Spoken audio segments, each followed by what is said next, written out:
wildest dreams.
And there we are! What is going on, guys? How's everybody doing? Let me just get my comments up so I can see what is going down.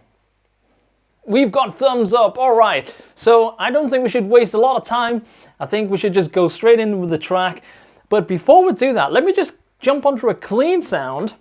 Hey Harlan, how's it going, buddy? Now, as I mentioned, this track basically, let me go to the front. It all started with just a riff, a real simple riff. Now, I don't know if you guys saw the recent how to make sort of beautiful chords and stuff like that lesson, and there's a specific part in that song where it literally just, I think it's what is used on the social post, so it's about 4 or 5 posts ago on Instagram, and there's a specific part which just goes between F, G, and A. Now, another thing, the strings on this guitar are absolutely dead, but then when I posted the preview video sort of picture, I was like, I have the same top on, I might as well grab the same guitar. So if this guitar completely goes like out of tune and stuff, I'm gonna dump it over to the Osiris. Man, you just woke up? Yeah, because you're in Indonesia. You're at the other end of the world. Well, very far away from me anyway. Back on track. So basically, there was a section in that chord video which explains how to take 3 really simple chords and kind of spice them up and add an extra sort of dimension. Hello, John. Now, New Beginnings, believe it or not, has a similar approach. So I'm going to change views and I'm going to show you how the idea came about. So, the track itself is in B minor. I love B minor because just doing this, man, I could just chug all day. And hi to Hawaii, thanks for tuning in. So before I do the playthrough, I'm going to show you kind of how it came about. So like the 3 chords that we kind of dealt with in the other lesson about clean stuff, New Beginnings basically goes from a progression of like G to A to B. Yo, Nick, thanks for joining, bud. Now, what is a little bit different about it, and what always allows me to get different sounds, because I love taking simple sounds and elevating them. I love doing that because that way we'll have something that's really familiar, but we can instantly start to make it sound a little bit different to what everybody's doing. So in this case, what I'm doing is I'm taking 2 major and 1 minor shape. So if you're sitting with the guitar right now, this is the basis for the very first section. Go to a clean sound for a sec. Okay, so we've got major, major, minor. So now we kind of start to put a little bit of rhythm.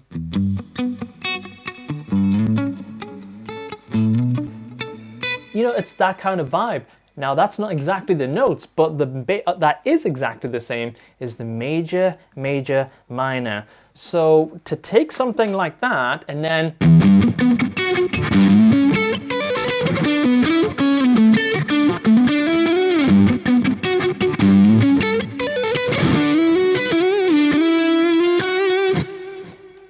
for me, just coming up with that chord progression and then the rest of it is just these little embellishments and kind of details, that really helps because I'm thinking less about songwriting and more about kind of filling in with kind of solos and stuff like that. So once we have that chord progression, using our second and third fingers, because a lot of people will naturally want to default to that because we play chords often like this.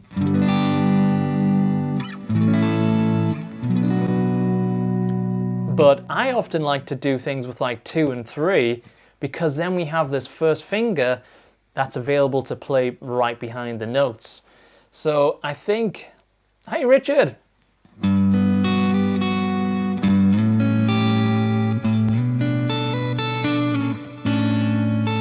Straight away, as soon as I start playing second and third up top as opposed to first up top like that, which would be a lot of the default way you'd want to approach it, then instantly that opens many, many doors for me. Now it's one of those habits that you kind of have to break, but getting the third and second finger up on that bass note as opposed to defaulting all the time to the first, that is a good starting point for a lot of good things to happen. So what I'll try and do is, this is the first time I've actually played today, so if I just flip back to the front cam, I'm going to play it through live, and it'll be full of mistakes, no doubt, because I literally have just been running around plugging stuff in and getting everything kind of ready to go. Roots, major, roots, really 3 simple chords is what the main sort of riff is based around, and the rest of it is just little melody embellishments to really kind of fill it out with some question answers and stuff. So it's all about taking something that is pretty simple and then kind of raising it up. Now I'm going to drink some tea before it gets cold. Yo, all right. So let me do the playthrough, and let me tell you, it will be full of mistakes, and I purposefully on this track leave lots of sections free in the sense that I learned the bulk of it, but then the little ad-lib bits, the improv, those are the bits that I kind of love. I love improvising and adding new stuff on the fly.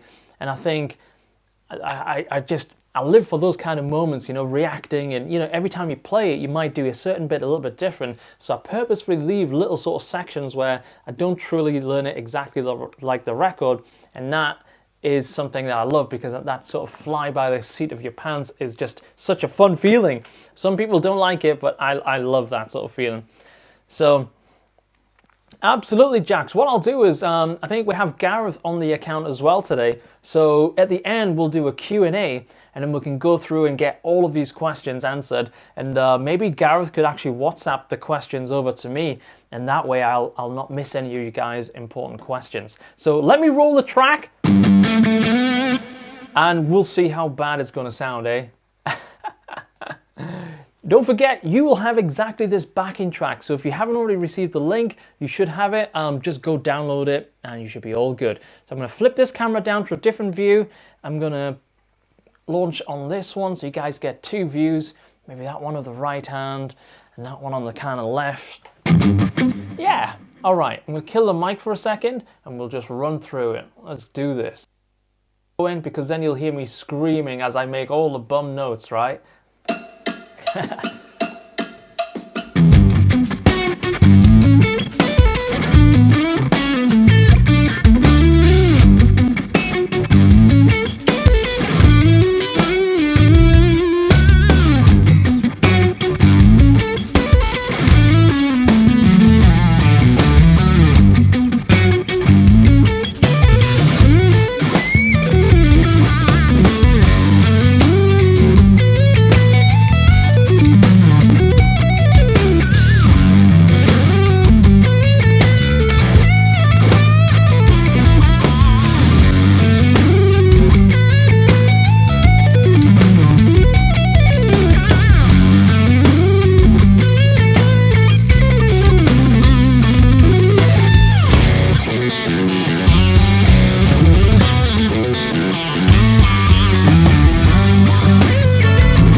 I'm hot now. I'm really hot. All right. So let me continue on with my tea for just a moment. That was the first time I've literally played that track through in a while. So, okay. Sounds okay, guys? Everything good with you guys? Do we need more volume or is everything A-okay? You just let me know. Spot on. Fantastic. We've got Stuart in the house. So I can add you guys to the broadcast as well. I forgot about that. Look at that. Boom. There he is. Stuart. My man. Awesome. So we broke down the first section. Thank you, guys. I think I definitely need the encouragement, right? Man. So, you know, going back to like some of the earlier lessons that's on the site, one lesson in particular kind of deals with nerves, those kind of everything shutting down syndromes, you know, the guitar store syndrome, the playing on stage, you know. So if you guys suffer from that, where you get in a situation where the pressure's on and you just got to do something, but then everything goes boom, tunnel vision, there's a great lesson that's on the site that kind of deals exactly with that. And it goes through the mind frame and how you can kind of really just control that, because there's nothing worse, in my opinion, than practicing at home and you've got amazing ability and everything's great, and then you go to somewhere that it really counts, whether it's online, in front of an audience, trying a guitar in a local music store, you know, pressure, you know, we all want to deal with that situation the best we can and not compromise our playing. Nothing worse, you go like, shit, what happened, man? I could play better than that. You know, it happens, all right? So there's a great lesson for that on the site if you haven't already seen that. So let me turn the volume down a little bit. So we went through the first section and let me go back to the split view because that seemed to work pretty cool. So what I'll do is I'll put one view on the guitar mostly, and maybe it's the other one a little bit more kind of on the fretboard and right hand a bit. So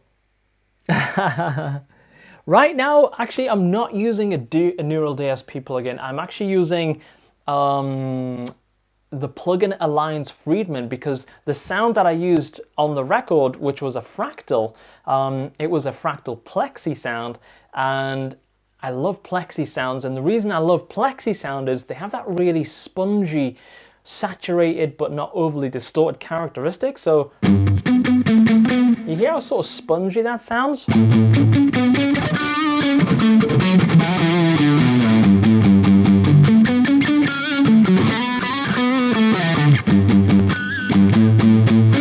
Really spongy sound. So right now I'm using the Plugin Alliance Friedman collection that does that. So that's a great point, because this track doesn't use a lot of gain because it's really heavily picked. So Nicholas, that question I'll definitely put on the stream.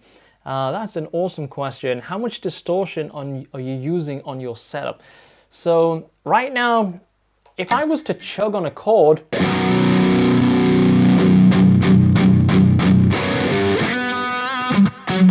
you hear it can die down pretty quick. Wait, thanks for joining, dude. So we have just enough gain that the longer notes are sort of sustaining. And that's, you know, I can't tell you how invaluable that question is, because a song like this, if you take it and you have too much gain on, you will literally lose all of the dynamics in your playing. It will just die, you know. So dialing in distortion just so you've got enough note kind of coverage to get the notes to sing out, but it's not just a wall of kind of distortion that's killing the dynamics. So great question. So as we break down the song, we've got basically, let me switch that around and that around. We have this section, which is the kind of main verse section. Now, doing that, again, it's something I love to do. What I'm going to do is I'm going to keep pointing out all the little tips now as I go through the song, because there's lots of little things in this song that the way you fret things, it's all going to lead to interesting things when you're playing. So that right away to me is a really interesting and fun way, because doing pentatonics, remember we're in B, so the root note is right here. Again, instead of defaulting to putting our first finger on that root note of the pentatonic, we're going with the second finger and the fourth. Now I can tell you right away, going from second to fourth, it's not going to feel natural at first, but like doing chords starting with a second, it often leads to some really cool things. In this case, I really like the sound of that, as opposed to has a totally different sound, and that's something I'll always look out for. Do I prefer the sound of this string versus this string? And I'll often spend time relearning licks for a better sound or a more snappier sound. So in the case of high E versus B, the high E string has a little bit more kind of bite, it's a little bit snappier, so I prefer that sound. And not to mention, if we do this, it just suits it. I just like it a lot more. So, all right, so let's keep pushing through it. So you've done this. I'm going to turn the gate down a little bit because I still have it a little bit on kind of gentist mode here. There we go, a little bit more.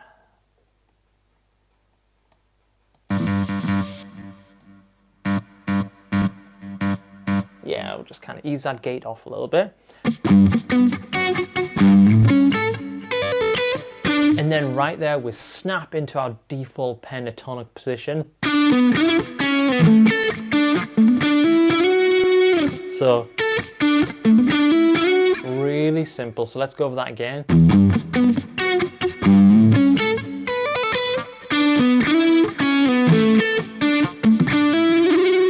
So, all of that kind of default pentatonic stuff. Repeat it. And now those parts there, that's often a spot that I can improvise over. So sometimes I'll do slides, and as you guys know, I love doing whole tone slides. Whole tone is going up 2 notes, so it could be something like this.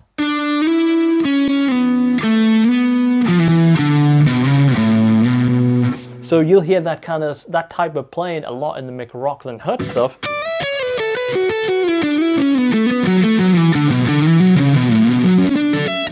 So it's sliding up 2 notes, looking for the next opportunity to slide down 2 notes, sliding 2 notes all the time, and that will lead to those kind of really cool fluid sounds.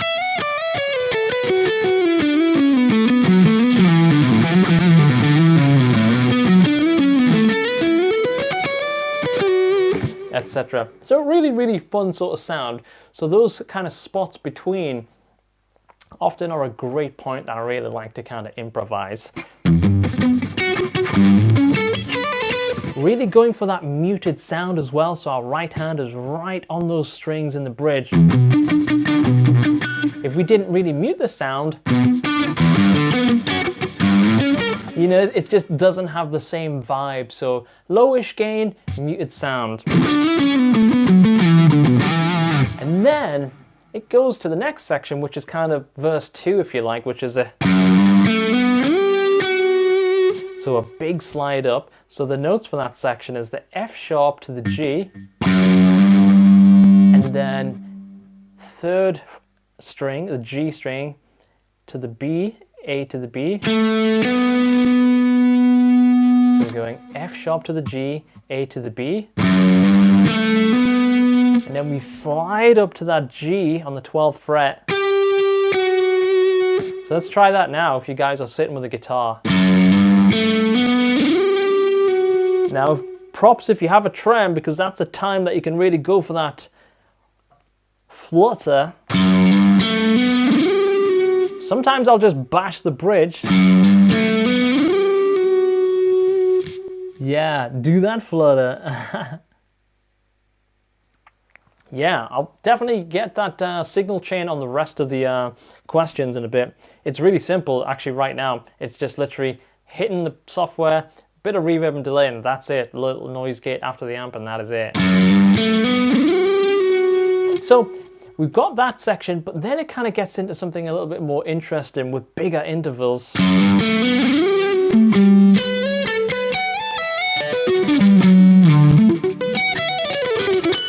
Now that feels really weird to kind of play slow, but I'm going to break it down a little bit. So we do the F sharp G, A to B, and then slide up.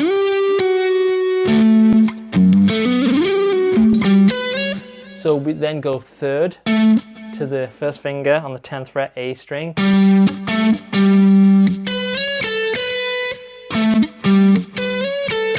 So let's just try that for a moment if you're sitting with your guitar. Now it's really important that we finish that note on our third finger because that allows our fourth finger to be primed up for the next move.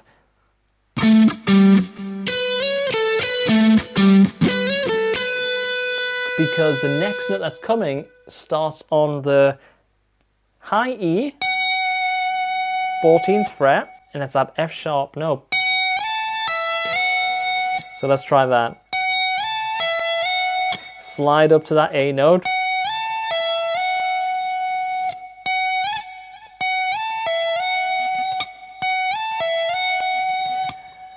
And then we just actually do something really simple. And it's something I also like to do a lot, and it just descends down a B minor arpeggio. So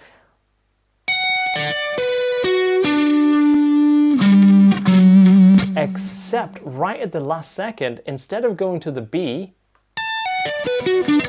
like that, we actually continue down to the G and F sharp on the low E string. So if we just put that together,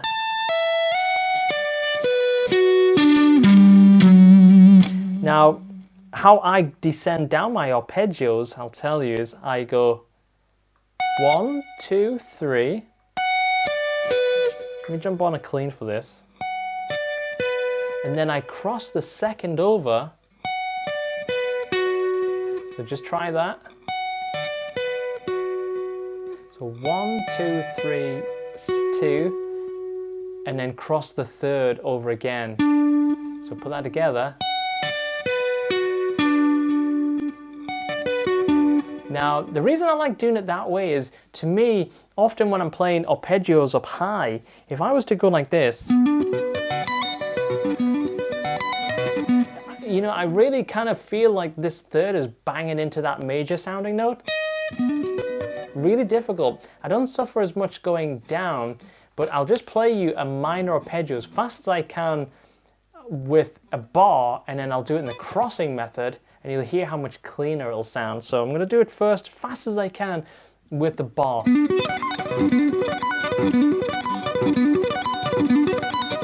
You know, it feels clunky. Now if I cross it over, whoops.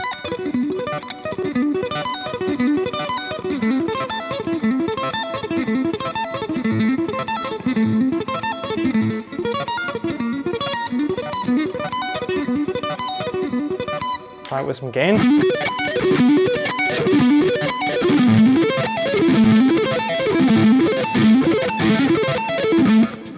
It's so much more, I don't know, it's just easier for me to cross them over. Now, it will be a little bit of a habit breaker.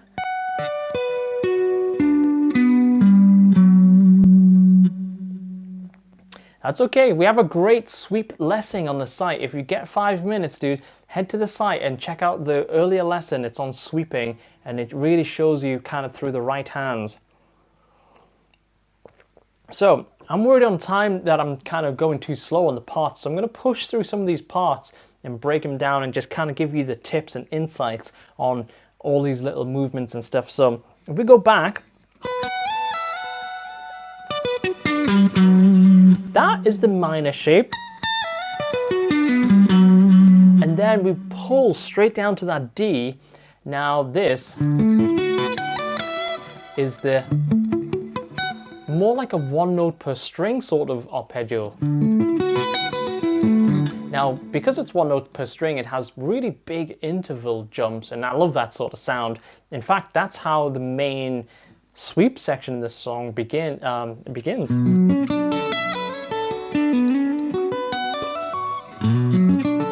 With that one note per string sound. So we're going to continue just finishing that last section off.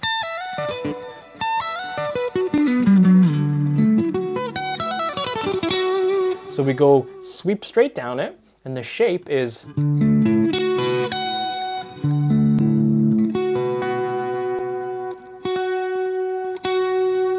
check my tuning. These old strings, remember, so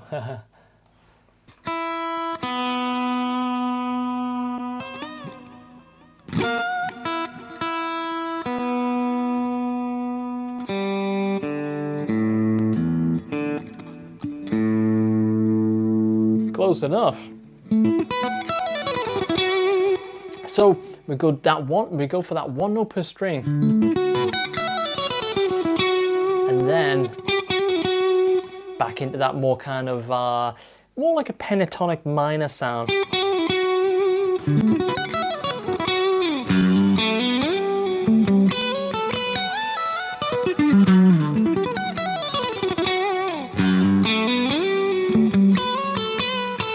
And then after some time we have this lick. Now that breaks away from the normal notes. So what you can do is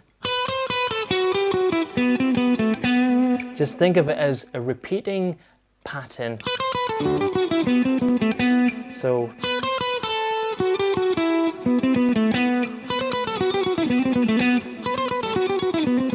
now the right hand is something to really pay attention to when you're doing that alternate picking and you're jumping across strings, because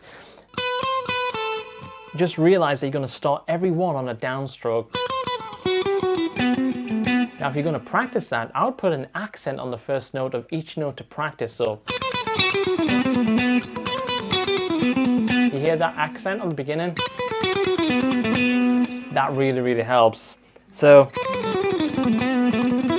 now the next section is a bit of a tongue twister, and I say section, it's actually part of the same sort of complete section, but a lot of the times when I write these things, I'll have all these little kind of riffs and licks that I really kind of think at some point they'll work together, and then I kind of pull them out of the back pocket and go, oh, remember that thing, that little lick?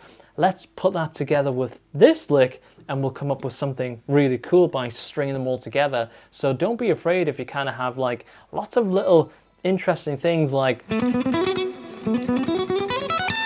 just that, because we can put that together with the other part later on, and suddenly we have. Now that is a bit of a tongue twister, but I'm going to do it slowly and you guys will be able to slow this down and watch it back later.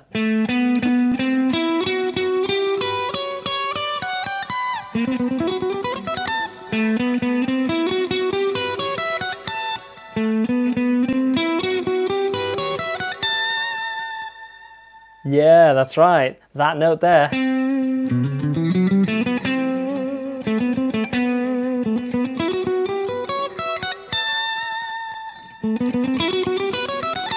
So that is that section, and then it riffs into the kind of real, and that kind of gives us our release, because to that point we've had really lots of intricate picking, and then we kind of smack into that chord. You'll notice the chord sounds a bit kind of gnarly and bitey and almost feisty, and that is the, you know, if you've seen some of the lessons, obviously that's a sample that we use on a lot of the sort of clips as well, so you probably have heard that a bunch of times. So we hit that chord. Now to make it sound really exciting and fat, instead of doing the power chord like this, I always extend the fourth below. Makes it sound really heavy, you know, it just almost sounds detuned. In fact, the recent lesson, which is all about kind of that sort of riffs and stuff, one of the sections is talking about that, and I just love to add that fourth below.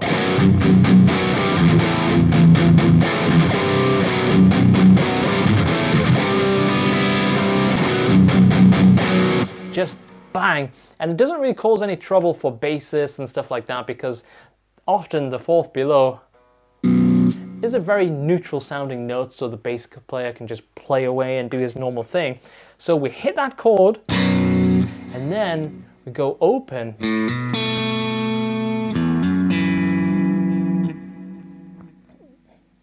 Ain't it the same as the New Beginnings on you? Possibly. Some of the licks in this track are probably definitely borrowed a little bit into the McRocklin Hut stuff. So that's that. 1, 2, 3. So let's try that again.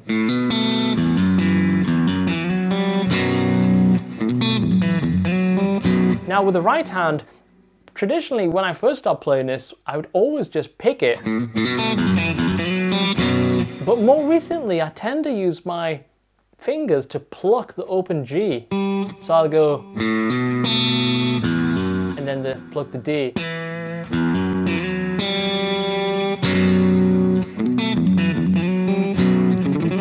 The chug, that's right. KV, what is up? K is, are you the K? You've got an alternation on your name, you've got a different variation on your name. Are you the man that won the Apex preamp? Are you the KV that won the Apex preamp on the site? And then we'll go straight into those 3 notes per string, which everybody loves. But there's a trick to playing them fast. A real trick. So it's 3 notes per string. 1, 2, 3, 1, 2, 3, smack with that final downstroke. Now, some people feel more comfortable starting on an upstroke. Yes, you are. Some people prefer to start down or prefer to start on a downstroke. And then that just depends if you like inside or outside picking. Now, we've got a lesson that's coming really soon that if you're not familiar with inside or outside picking, that lesson really goes into the details of the benefits of both types of picking.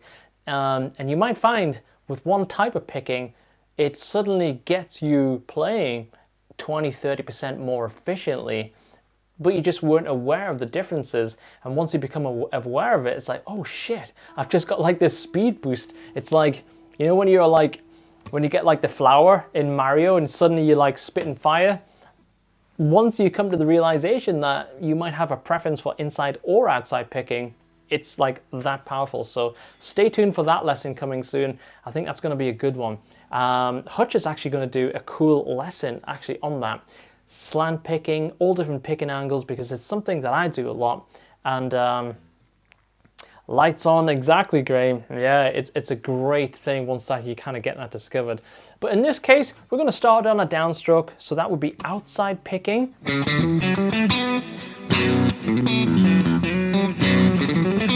And really kind of get that nice snap on the final note. Find a little bit of a twitchy wrist really helps.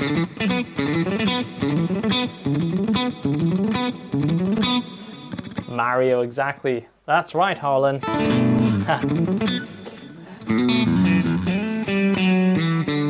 So, continuing on, just breaking this down.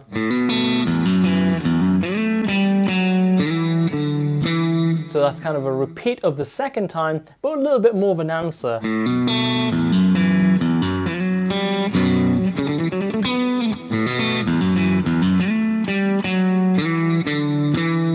And then we're off to the next section, which is more of a melodic sort of section. So.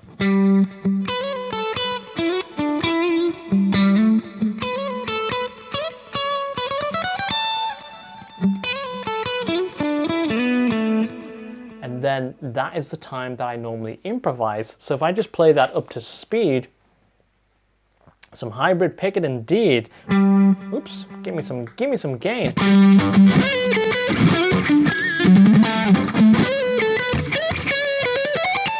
So you can tell I like to do a lot of question answer in my playing. So if we just break that section down a little bit. Whoops. Here comes the answer. Now, it's one of those things, I've started adding more and more notes to that section the longer I play it. So a couple of years ago when I first released that track, it kind of had less notes in that section. It didn't do the little chromatic run up.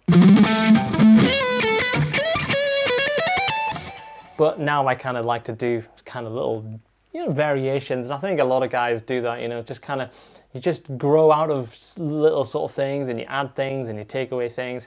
Playing's always kind of evolving and stuff, Yeah, KV, dude, starting tomorrow, guest lessons are going to be on the site. Now, I haven't announced this yet, but since you guys are here right now, Kieran Johnston, the sort of Scottish shred king, is going to be doing the first of the guest lessons.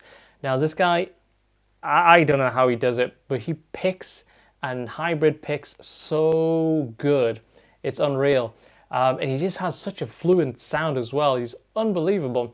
So we had him down here and we shot a bunch of lessons and they're going live from tomorrow. And I really like it because he does stuff that I don't do. And that's kind of the idea with guest lessons. We're always going to kind of bring in somebody that kind of does something a little bit different. And he's just the sickest player as well. So really cool to start off with him. But he does some really cool hybrid licks with breakdowns as well. So stay tuned for that one. That's going to be just really cool. So let me crack on with this track. Yeah, let me jump to that question at the end, Martin, because I have loads of tips for spicing up chords. It's what I love to do, right? So, hey, you're welcome. Thanks for tuning in. So let's crack on with the next sections of this. So, right up here, now, this note, because it's such a heavy minor sounding note, for example, let's play the minor scale right there. Right there, when I hit that G note, that's the note that sounds really, really minor. So if we play that note here, listen to this. I'll play pentatonic.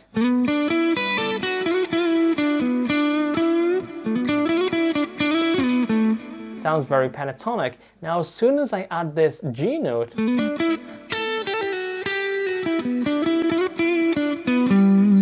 it really sounds very minor. So the fact that this next section starts off with that note kind of, to me, is a good way of introducing another type of sound to the track, because so far, if you think back, we've been playing on the G to the A to the B. It's kind of very root notey of the keys that we're in.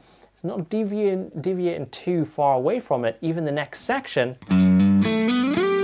we're still around that G. So we have these kind of real kind of pentatonic vibes so far, even though the notes between those kind of riffs are less pentatonic. Now when we shift sections, we introduce the riff starting on a really minor sounding note of the key that we're in.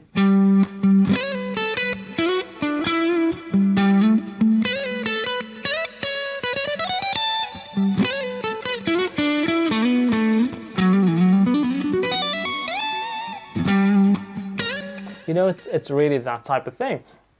So, and then after that, it goes back to the groove.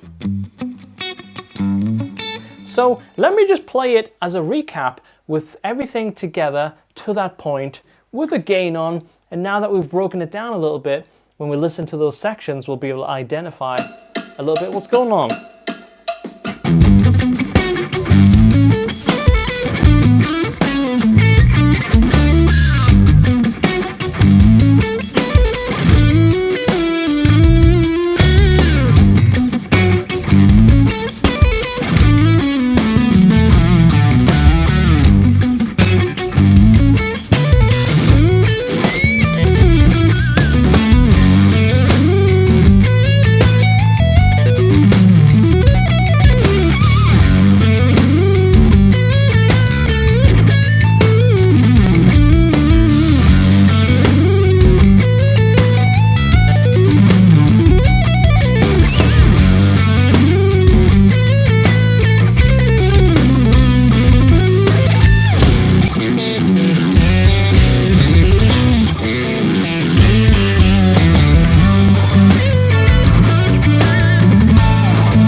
into that kind of groove again. So if you guys watch this back later, you can see that's the kind of thinking, that's the techniques, and that's it all sort of strung together, sped up and played in real life. So it kind of repeats through, but after a couple repeats, and some of those repeats are a little bit shorter, they kind of go down to 8 bars as opposed to 16 bars. I've warmed up. I'm always trying to warm up, you know. It's like the guitar player's thing, like must get to that sweet spot where everything kind of works and the right and left hand works together. So let's crack on and break down the final kind of intricate section, because that's quite tricky. A lot of big jumps between the A and the B string, and that's really kind of taking string skipping quite far, and it's really pushing it. I appreciate that, Tongue. Thank you. Yeah, absolutely. Gareth, let's add this question to the Q&A for the end. That's a great question.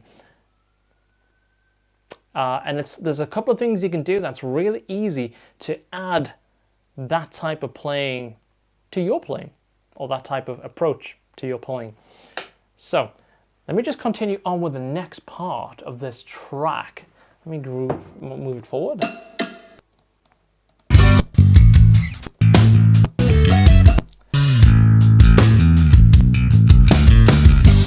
Okay, here we go.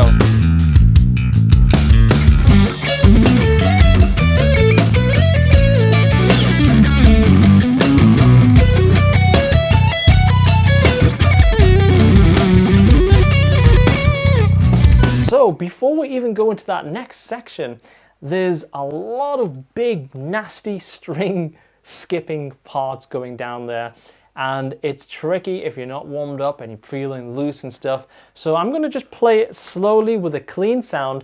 That way, if you're watching it later on, you can kind of skip over it a couple of times. And again, I'm just going to point out some technique things that I find useful and really helpful. So first of all, we are jumping from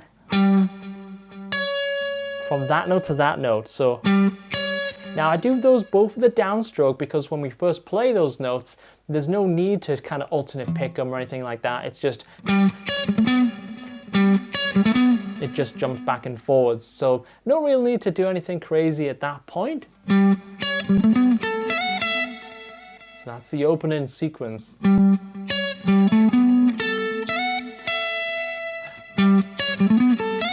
So we've got to be careful with our right hand, because it has to get in position for each one of those parts. If you lose sync or it doesn't get there quick enough, we're going to be out of sync, and then the whole section's going to be like on the back foot. Really, once you screw up a section like that, it's really difficult to kind of get back on track. You almost just have to pause and join the track again. So really important that our right hand is kind of going with a sense of urgency. We know exactly where we want to be with it. Not like that. So I'm going to play it to that point slowly, because there's a really interesting little move that happens right after that. So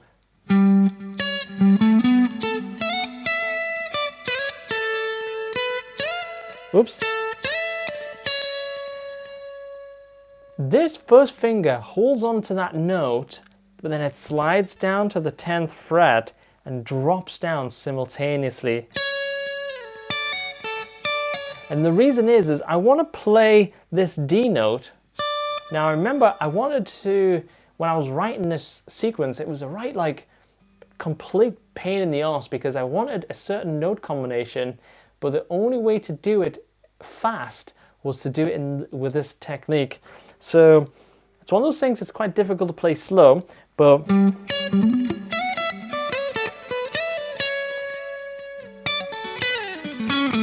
so if I play that with gain, you'll hear it.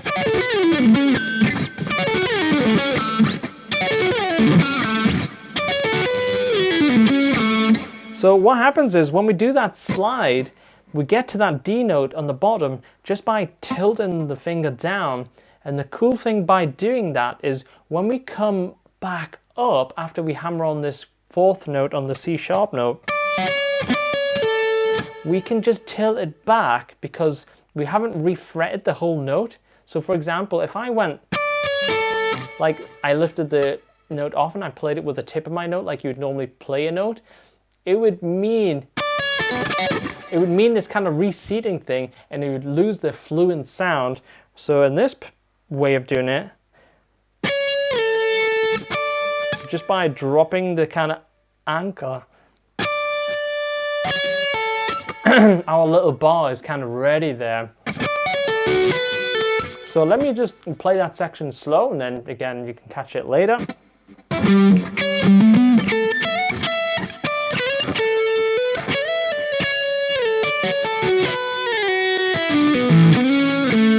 So once we do,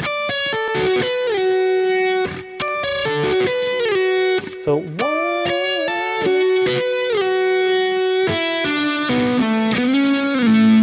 here you hear that question answer. Again, a big part of my playing is that question answer. So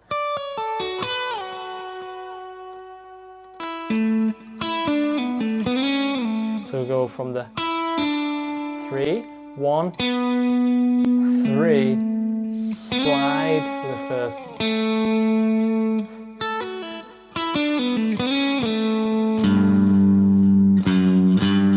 So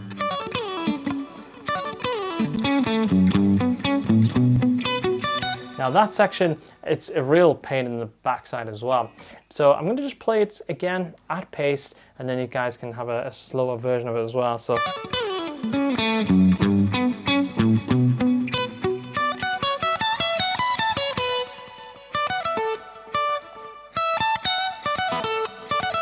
anytime you're doing that kind of weird note combination, it always ends up being like really difficult to play slow because you kind of get used to playing it at speed. So I'm going to play it through. And one other thing I do when I do that note combination, I actually fret that note there with this part of my hand. And the reason is I want something that's going to help dampen all of those open strings. So for example, if I went like that and I just fretted both of those, I can dampen it with my right hand, but having the left available to just kind of make sure all the other notes are super dead, it really kind of adds to that really kind of tight sound for that second. See when I'm playing that kind of note on the B string, right there, that finger is still killing all of those lower strings as well.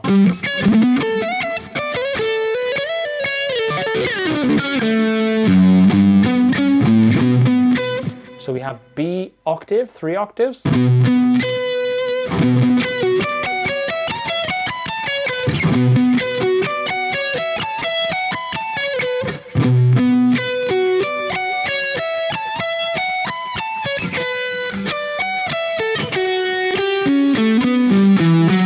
Now, when I practice that, I literally go, just practice that. Now you have to do a little bit of pick slanting because you're going downstroke on that B to an upstroke on the D. So with string skipping, alternate pick. So you see my right hand, the shift it has to do.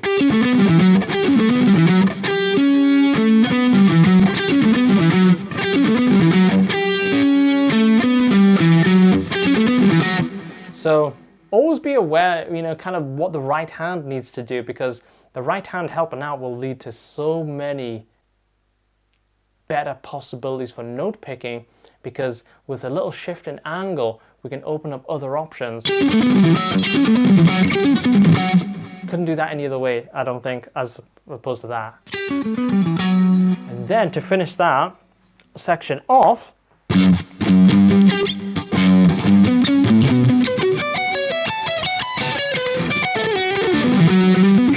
we have this little arpeggio. So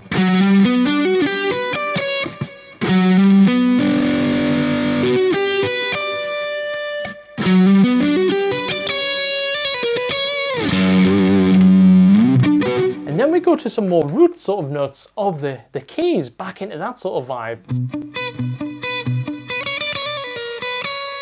So playing a minor chord broken up.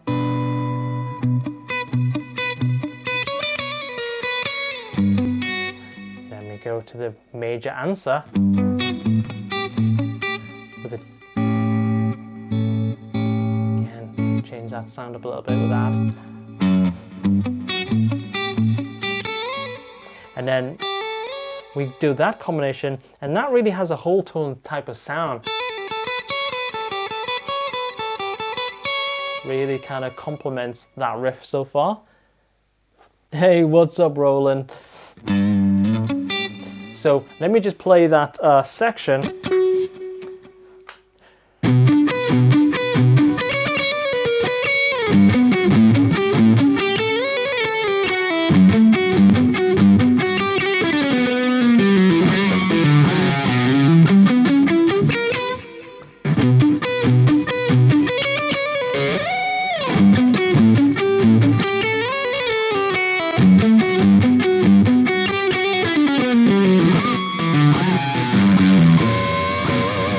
So it's all about the accents and delivery on that section.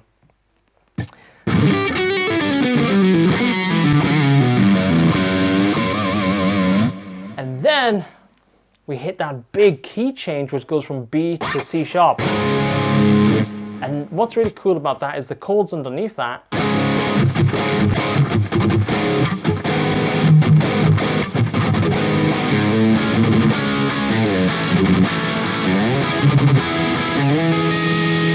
It continues the theme that we have been doing throughout the song, but just with a different approach. It's really kind of staccato and deadened.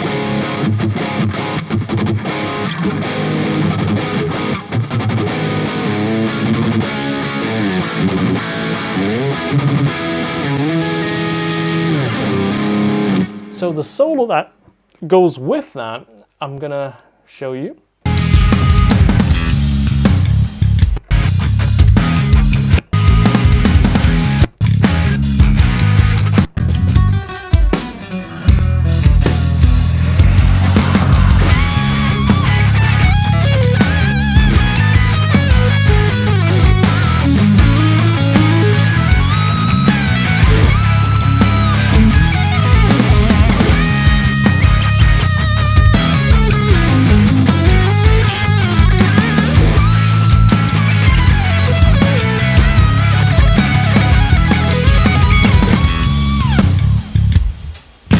So I'm just going to play that through once. There's so many little bits in that. Hopefully, if you get a chance to watch it back, if I play it at 2 different speeds, that should be enough, because it's a lot of kind of minor stuff in that, but there's a lot of kind of extra little notes which are just something I do a lot, adding chromatics, sharp, flats, other notes.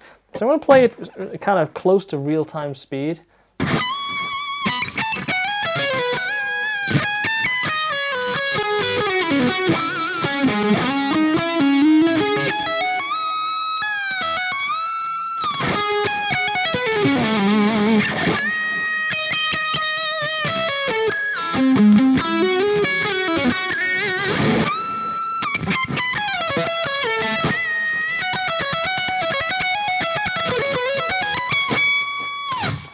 So very slow.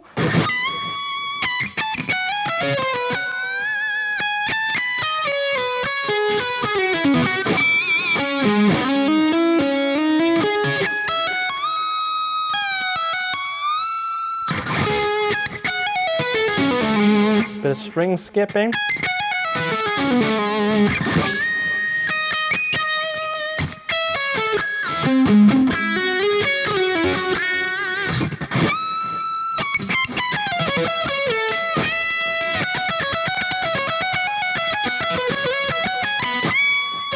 Bit interesting about that is that's hitting that note twice. So normally you wouldn't want to play a lick that did something like the same note, but when you play it fast,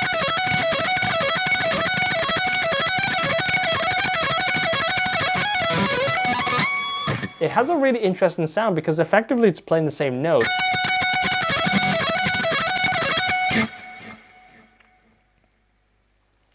Great, not to worry.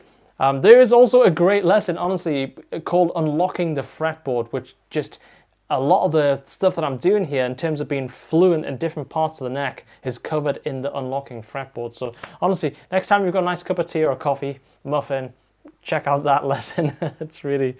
It's exactly for this sort of stuff. So we go back to that riff sort of thing after that. And then finally, the only thing that we have is the string skipping section. And I'm going to show you that bit now. And that is...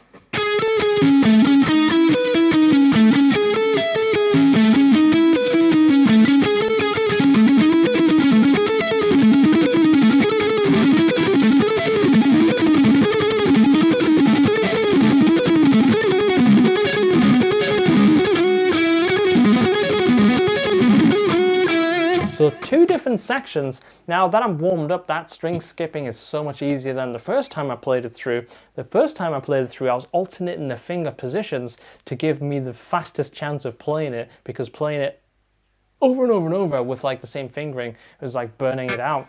So just to play it slowly for you guys watching it back.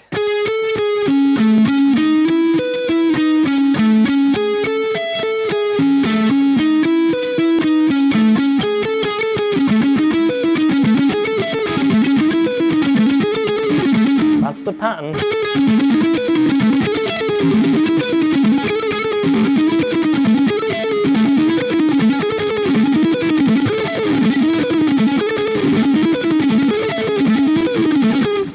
Lots of different picking angles kind of subtly taking place there to get over the strings, and then we shift it down.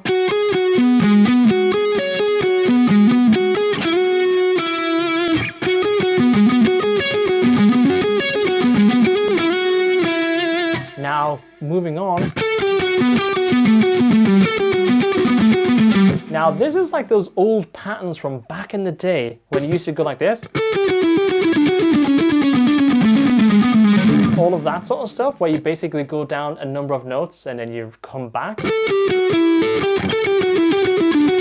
But it's kind of taken that approach and then turn it into a string skipping sequence.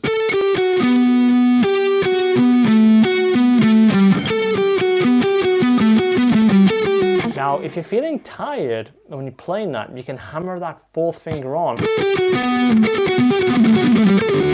You see? Just hammer it on. If you really kind of feeling fire, you can go for the full alternate pick version.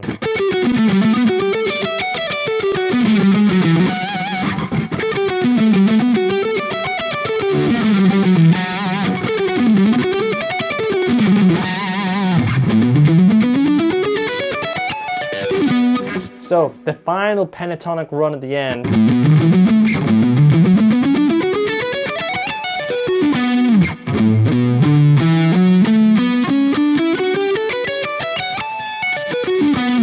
Now, I love playing pentatonics across the fretboard like that,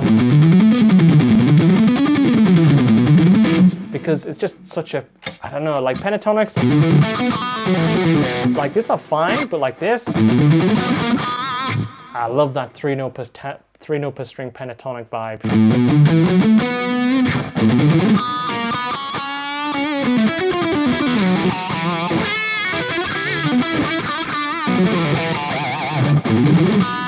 So love that sound. So it actually includes the,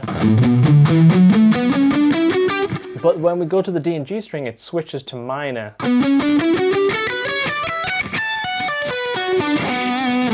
Pentatonic, minor.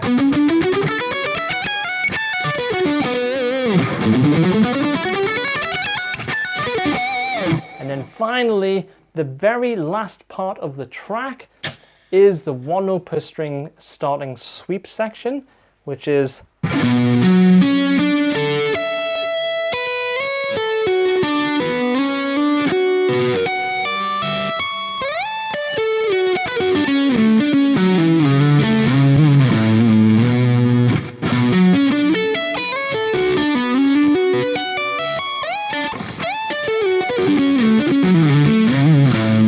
now, the right hand really during this whole section has to remain really relaxed. It's pushing through.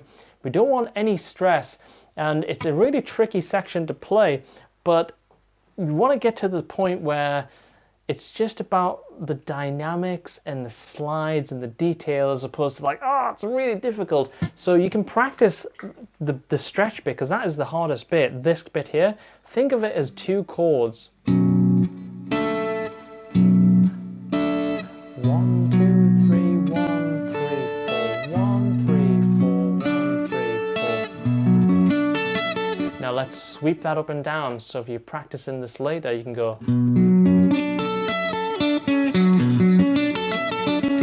Great for practicing a sweeping motion. You can do that in a major shape.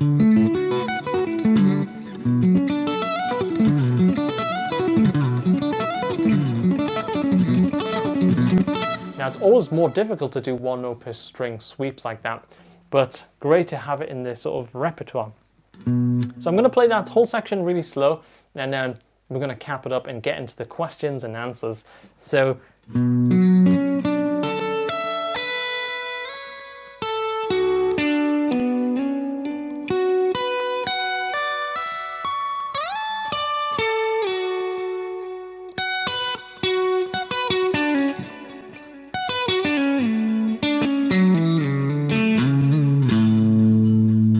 repeat. Now this section here, you'll notice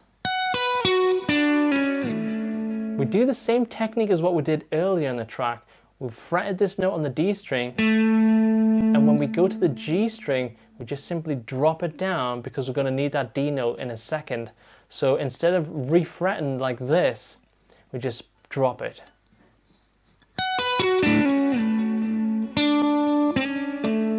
See that? So that's a good thing to be able to kind of just think of. Instead of reseating, we'll just drop it, and then we can reignite the original note. So we just pivot on that kind of 2 strings, but we're not kind of going like holding it down. We still have the dead sound.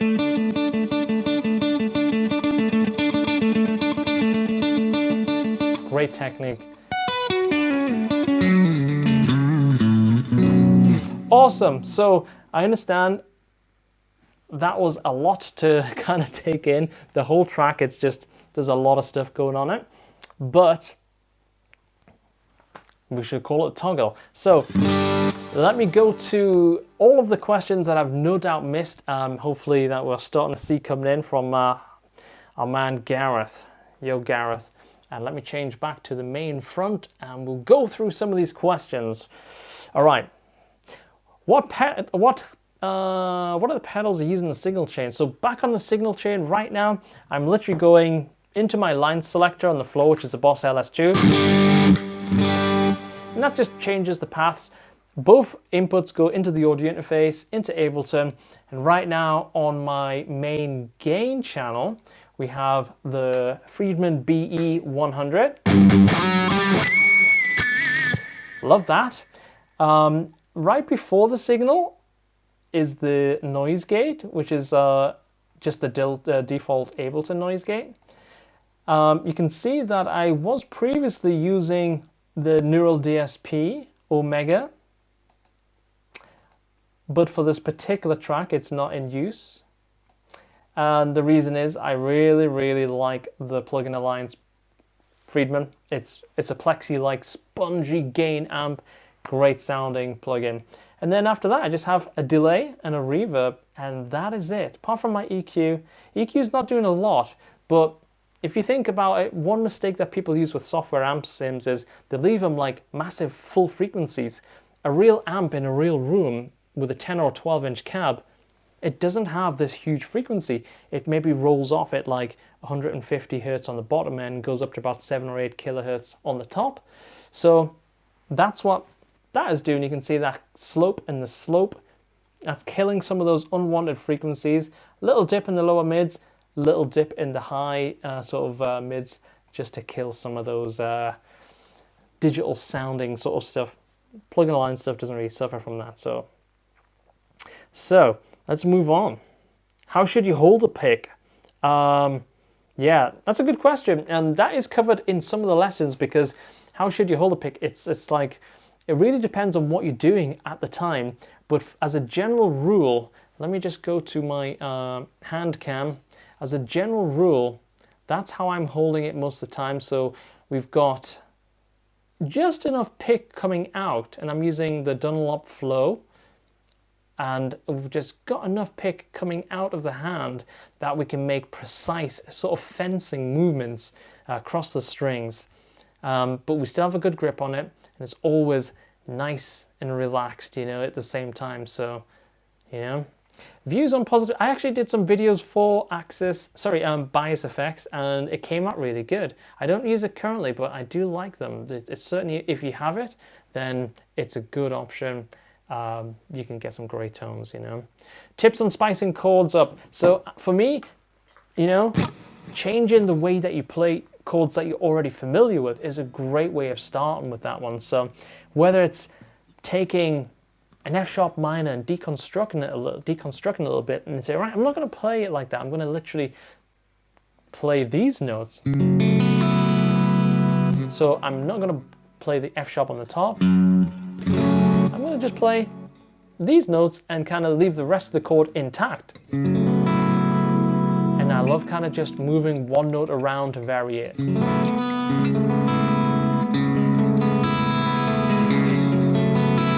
So love doing that. Simple things like we have an A minor chord. That would be something that you'd always be familiar with, but if we drop off that, lift that third finger, okay, that turns it into a minor 7. What notes came out of that? It's the G note. So what happens if we use our now free finger to put an octave on that? That's cool. Now we have a fourth finger that's available. Let's add that dissonant sort of sound. So we have basically a really familiar shape that we're starting off with.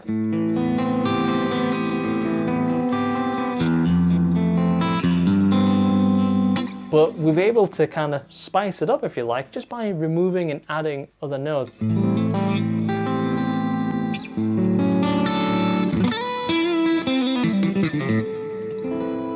So love doing that. Let's add that question to the chat, Grain. So, do you think about what you're doing when you move fingers around? Mostly, I'm reacting, so I'm not thinking too much on like. One thing I don't think too much about is theory, as in like. I'm not thinking, oh, if I put this note, it's going to turn into an augmented or a ninth or anything like that. I'm not really thinking like that at all. I'm always thinking in sounds. And I did a lot of theory when I was younger, and I went through like all of the grades with classical and stuff, and that was really useful. But I kind of try and forget about a lot of that stuff and just go on sounds. And obviously when you play a lot, you get used to certain sounds and stuff anyway. But I'm not really thinking about anything apart from like extensions and kind of adding notes that I think would work really well. So a lot of the time, that's how some of my chords form, from like riffs. So I might go little arpeggios, but then I'll say, okay, well, I'll hold all those notes down. And there's a track called Drive, which did exactly that.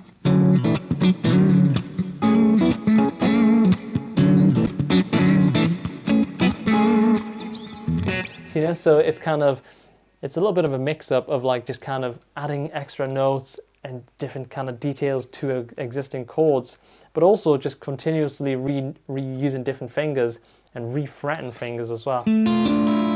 So, yeah, super. So let's crack on, because there's a few questions to go through.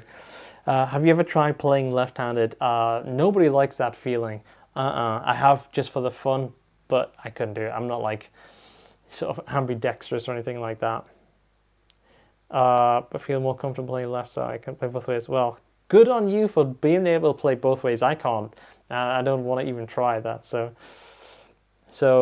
what I love about your playing is you have extremely good rhythm. Even your solo lines, it's very rhythmic. Can you, talk about your development of this? Absolutely. So that is a great question, because I remember distinctively when I decided to start playing like this, and it was about 2016, 2017.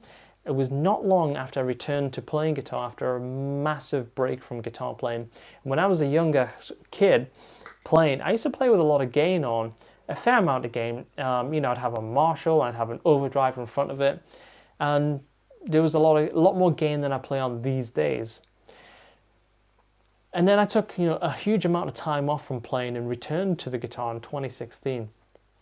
And I started playing, and then I kind of went to my old ways initially and was fine. And then I was like, I just didn't like the direction my playing was heading in. It wasn't sounding exciting or fresh or different. I was like, okay, so I'm loving playing again. That's great. But I want this different sound. And I always loved rap music, hip hop and rap. It's like my favorite genre of music. So with less gain and more attack on the strings, I was able to create much more rhythmic type of sounds. So that's why I love playing with gain sounds that have just enough distortion or overdrive on, that we have a really kind of, a lot of dynamic. So right now, we probably have a little bit more gain than I probably need. So if I just back it off, this will be a typical sound.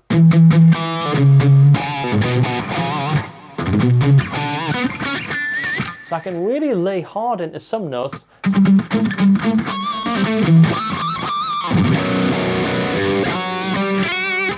Let some notes ring out. And dampen them down and kind of pull back. And when you combine that, I actually pick a lot of those notes really loudly as well. So if I let you hear just from the mic, there's a lot of string noise. The guitar's making a lot of noise. It's doing its thing, and it's being pushed. And that is pushing the amp, whether it's software or hardware, and that's giving us that kind of dynamics, So I'm not really kind of fussing around with the pleck, and I'm really smacking, rah, going hard. So also phrasing. Phrasing is a great opportunity to kind of deliver different things. I often think of my melodies as vocal lines, and that helps a lot as well. Bad for good, I don't know about that. Everybody's busy, but the good thing is everybody in Bad for Good is now in contact and talking to each other. 2 or 3 years ago, that wasn't a thing. So who knows what the future holds, right? Do you have to be fluent, confident enough about your technique in order to write some gnarly stuff? Yeah, whole point of the question, whether I should do... it's a funny one, right? I think technique definitely gives you more options. So for me, I wanted to be better at picking. I knew straight away, in 2016, 2017, right? I really want to be better at picking. And if I wasn't really better at picking, there's no way on earth I'd be able to play any of New Beginnings, because that relies heavily on picking. And I'd go to say, even riffing hard, simple stuff like...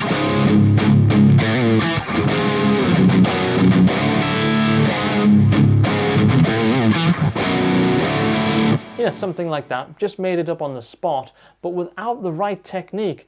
When do you let the chords ring out? When do you pull that note, the chord back? When do you dampen? When do you pluck an open E string? There's a lot of little different techniques all coming together.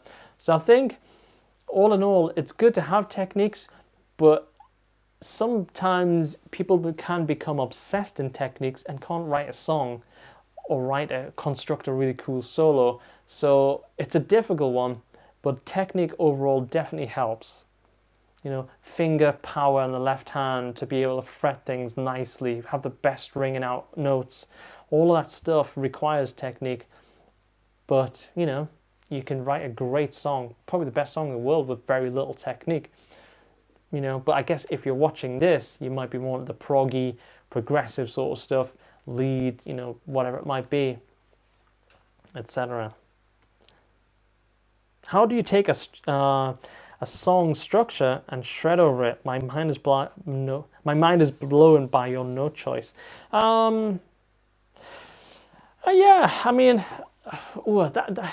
Every situation is a little bit different, but again, like I've mentioned a couple of times, if I approach a solo or an entire passage of notes. I'm always thinking question, answer, melody, reply. You know, it's very much a back and forth type of thing. And at some point there'll be an answer to a line that I've just played. It's just kind of often a matter of when. In most situations, there's no kind of set rules. So I think just thinking, you know, like your guitar lines as vocal lines. And, you know, like I said before, I'm really into like rap and hip hop. So when I think like that, a lot of my melodies and kind of note choice, you know, especially that's why I love putting so much chromatics in, because that's a great kind of alternative or equivalent of a guitar rapping. So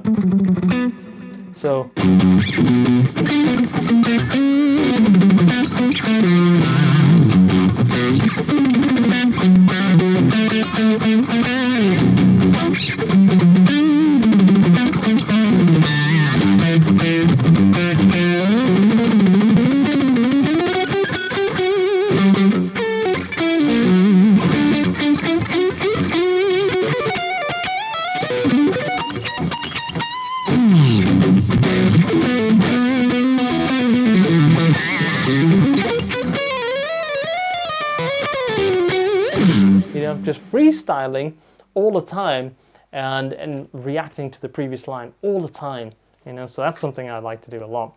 And I think I've caught up to the questions. So okay, oh, we got one more coming in. How often do you change the strings? So this guitar hasn't been changed in a while. This actually is the NAM string guitar strings. So the only reason I picked this one up today is like I saw the preview that we were using. I was like, oh shit, I've got that outfit. Let me grab the Zeus because it's exactly the same as the picture. Otherwise, you know, I tend to, on average, change every 3 or 4 weeks. But I'm quite blessed in the fact that I have 3 very similar headless guitars. So often I'll just rotate them depending on what has the freshest strings. But you guys know, like the Zeus is probably my go-to. And if I'm using NYXLs or D'Addarios coated strings, I probably get about 2 to 4 weeks on average home recording, blasting Instagram videos out and stuff like that. And the other question that came in was, do you use economy picking or strictly alternate picking? Now, I'd say I'm not strictly alternate picking, but you know, I love the sound of laying into the strings, and you don't get that as much with economy picking, but some people just do that really well. That's their whole game. So we do have lessons coming soon on the benefits of economy picking. I won't be doing that lesson because I don't really specialize in that subject. So I'm going to put somebody who really knows how to deliver fluid licks using that technique. And when I hear them do it, I'm like, wow, that sounds really cool. But my style is more like, I love the attack, I love the bite. I like the sound of the guitar kind of fighting a little bit. So, US tour in the future, I don't know, man. I mean, I don't know if anybody has any plans on tours right now until we get over this whole coronavirus thing, right? So, but in general, you know, would love to maybe take McRocklin and Hutch and do a bunch of shows over there. That's where we kind of listen to the most. So I think it'd probably go down pretty well. So what's your dream guitar? What's your favorite guitar to own? I mean, honestly, dream guitars, I mean, when I pick up this guitar, it does everything that I want. It's got a great balance. You know, headless, when you look at them and you haven't played them, headless doesn't make so much sense. But the moment you pick up a headless guitar and you put it down on your knee, then suddenly you forgive the lack of headstock, and then the lack of the headstock then grows on you. You know, I remember when I first picked up a Strandberg when I went to NAMM in like 2017, I was like, I don't really like the look of it, but it's got Fishmans and it's in Fishman's booths, I'll try it. And although I didn't love that particular model, I remember straight away, I was like, whoa, that feels really cool. And that's fixing some of the issues that I'm having right now with this Ibanez RG style guitar. And then Kiesel sent me a guitar out, and I was like, that's exactly the balance that I've been looking for. And then, so I wasn't really planning on shifting to headless, but the moment you try one, it's like they just grow on you, and then you're sucked in, right? Guest lessons are a great idea. Yeah, I think so. I'm really excited. Like I say, we're starting off tomorrow with the guest lessons, and it's going to be starting off with a bang because Kieran is a banging player, amazing techniques, amazing shredder, and he gives a different approach to how I approach it, and it's more content and stuff for you guys to kind of consume. And I think with everybody stuck at home right now, it's a perfect time to launch the guests. Hey Graham, no problem, and thanks for taking some time. You're in France, right? So thanks for hanging out on a Sunday evening. Do you ever pull out the Passion Warfare guitar anymore? Not that often, but it's actually a great sounding guitar. It's got great tone. It's got such history. There's something like magical about that guitar when you just play it. It's almost spooky. It's a weird feeling. But I don't play it that much now. Thanks, mate. I'm getting the Motorhead. Yeah. Somebody needs to have a word with Vi about the Vi Academy, huh? You're like the third person in the last couple of hours that's mentioned that. So awesome, man. So that's generally the idea.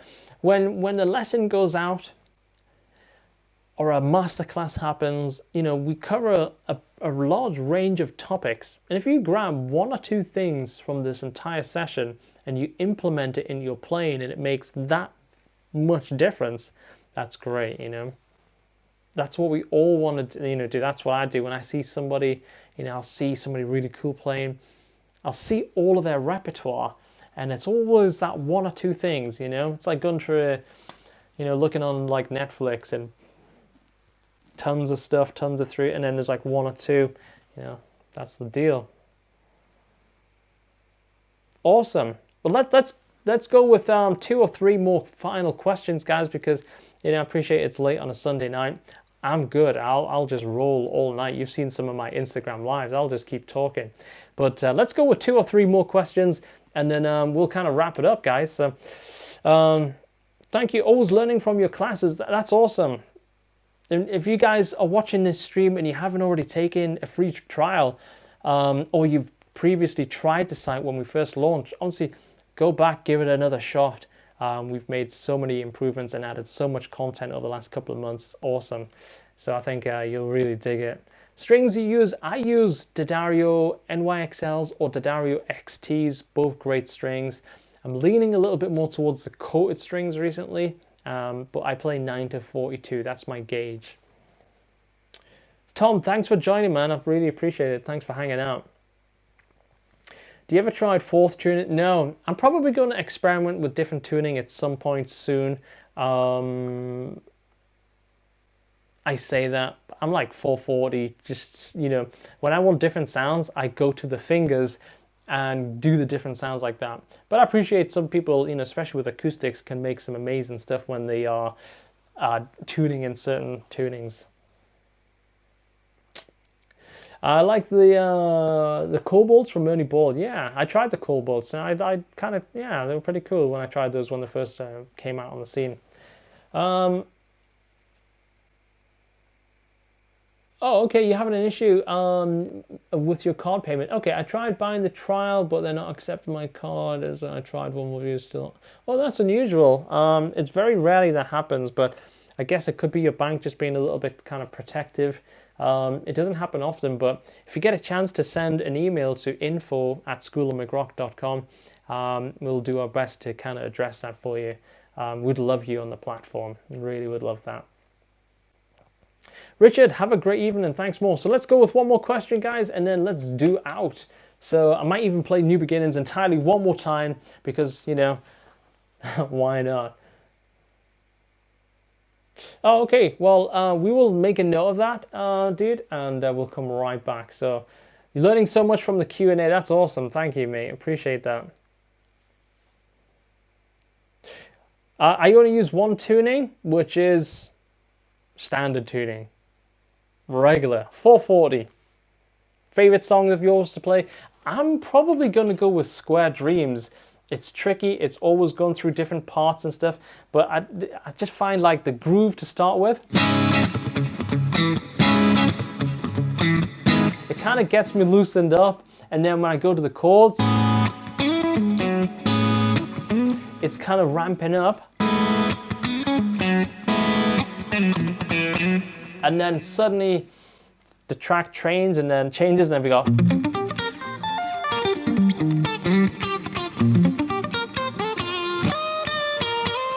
And then into that more kind of Van Halen sound.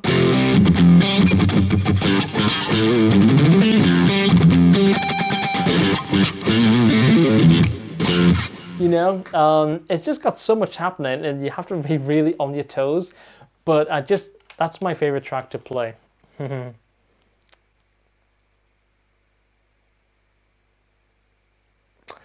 Oh, thank you, Tung. I really appreciate that, man.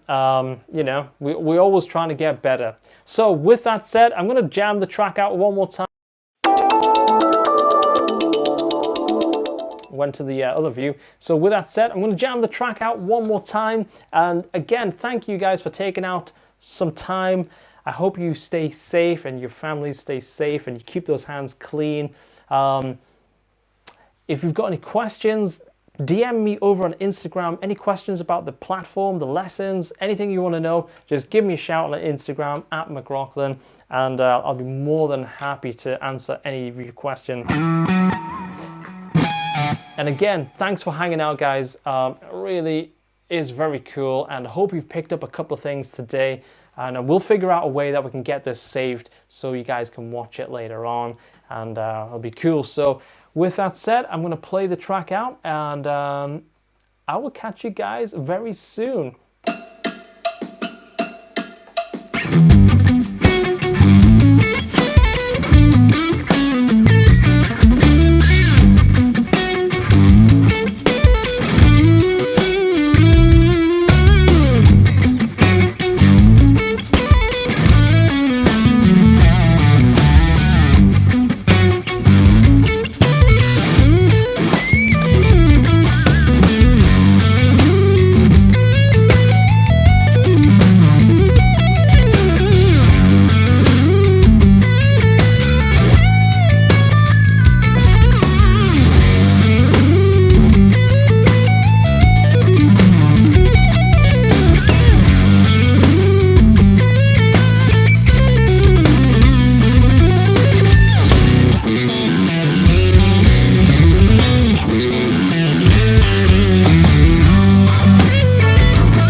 Peace. Take it easy, guys.